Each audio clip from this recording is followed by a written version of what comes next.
So guys, I wonder how do I plug in this phanteks cable.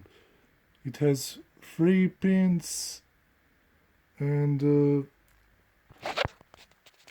board has 4 pins. 1 pin is missing, as you can see.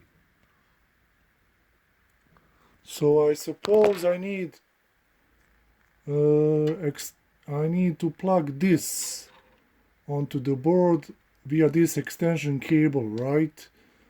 And where is marked as with this arrow, I suppose I plug in on the board where it's written 5 volts. Okay, so, and this has this plastic arrow, and this can only go in this way, right?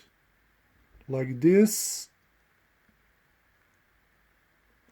and this end onto the main board, right? Where is the arrow goes onto the pin where is written 5 volts. Okay,